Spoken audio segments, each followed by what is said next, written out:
The city of Sodom, together with Gomorrah, represents in the Bible extreme wickedness, depravity, and rebellion against God. There are two types of God people at any given moment. Two types of pre-covenant people, two types of covenant people, two types of believers.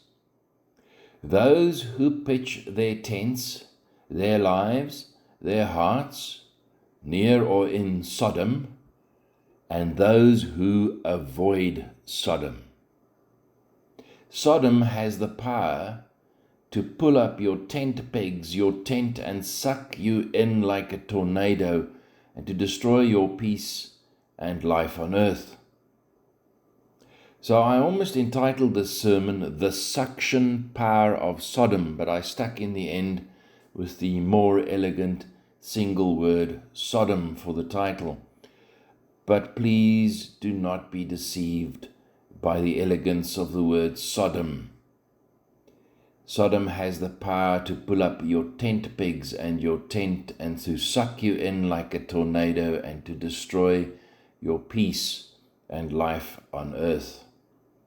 In the book of Genesis, we read of a man named Lot who pitched his tent near Sodom.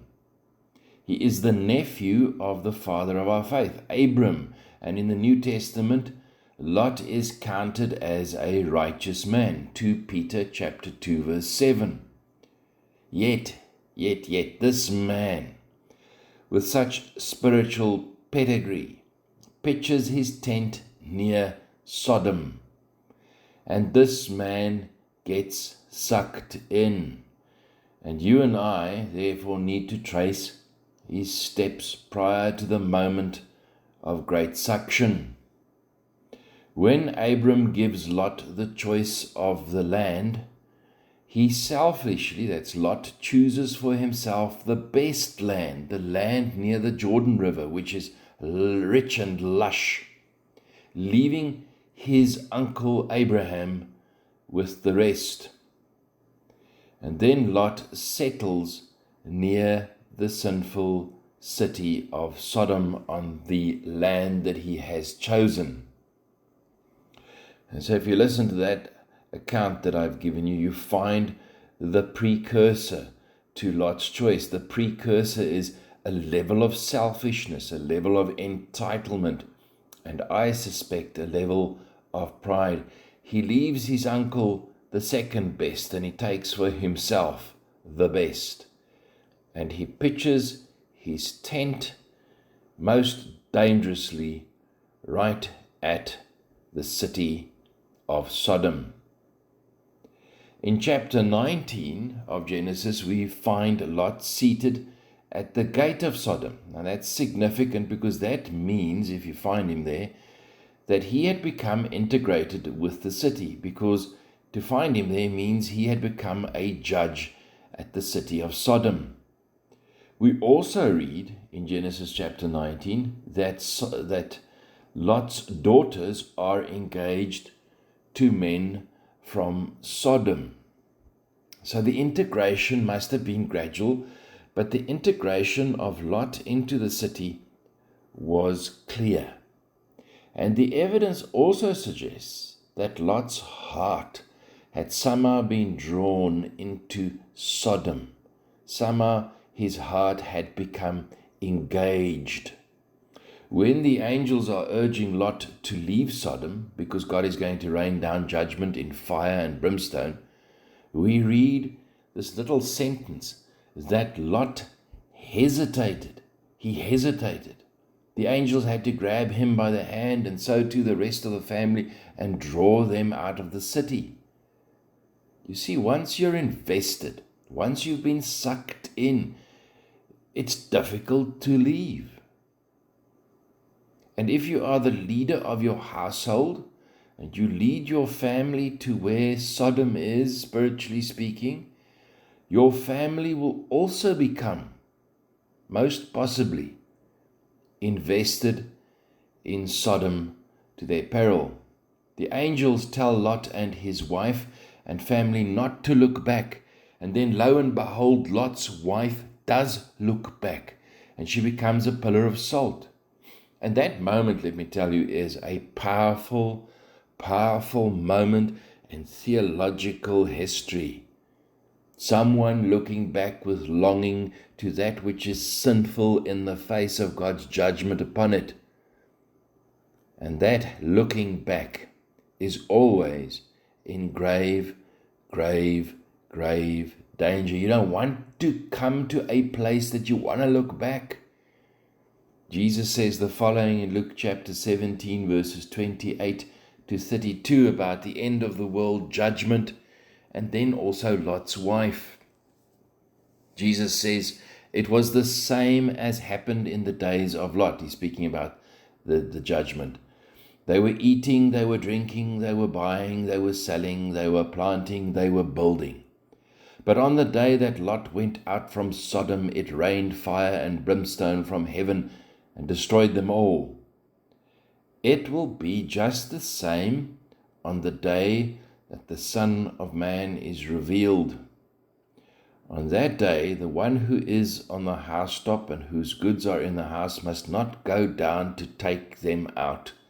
And likewise, the one who is in the field must not turn back. Remember Lot's wife.